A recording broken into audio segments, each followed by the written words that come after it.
So ngayon mga ka-safety, nandito ako sa may Asian Link. Ano pala ito mga ka-safety, itong Asian Link? Mayroon pa silang Sangla ORCR. Ngayon, hindi ko naguluhan ako, nalito ako kung ano yung ibig sabihin ng Sangla ORCR. Ngayon papaliwanag kay Madam kung ano ibig sabihin ng Sangla ORCR. Okay. So ngayon, ito si Madam. Okay. So Madam, ano yung Sangla ORCR? Okay. Dito sir, si Asia Link ko kasi is financing industry siya, and then yung aming product meron tayo sa Sangla ORCR.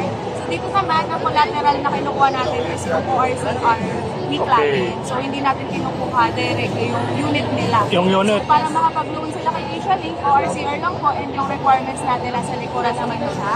Tapos yung other products naman na ino-offer ni Asia Link, meron tayong real estate mortgage or yung Sangla dito, no? Okay. As yung doctor's loan. So meron din po tayo. So if willing po sila na mag-loan, so reach out lang po sa number na to, or you can visit naman yung ating Facebook page ni Asia. Okay. So ngayon matanong ko lang. Yes. Okay. Yung ano nyo is ORCR. Okay. Ngayon, alam mo pag may sasakyan ako, ano ba, hinahanap nyo ba yung quality ng sasakyan or ano? Dito sir is, yes po, nakadepende pa rin tayo sa year mo. Sa year model. Okay. So kapag gano'n naman po, tinatanggap ata natin is 2022 mataas. Okay. So, may ano yan ma'am, tawag nito. Halimbawa, pag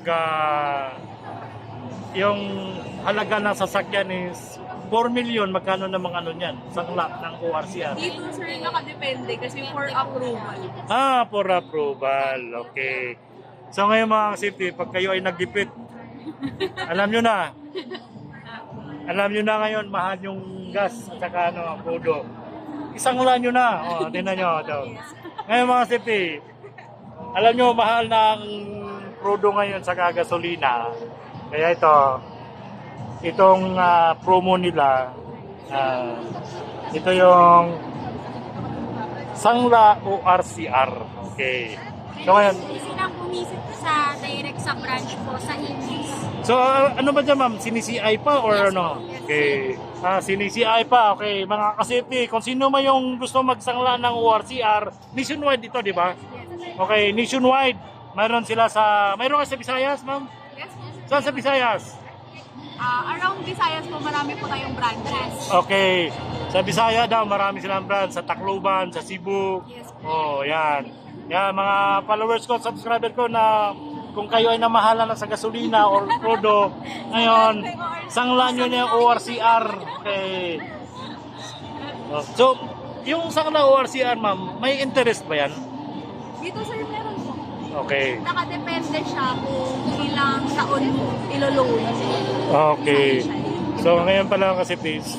So, yung ORCR lang ha? Yes. Paano yan pag ginagamit ang may-ari sa sasakyan? Pwede naman sir. Basta ang kailangan lang namin makuha is yung documents. Okay, yun. Documents. Okay, yun mga kasipti. Pwede pala mga kasipti.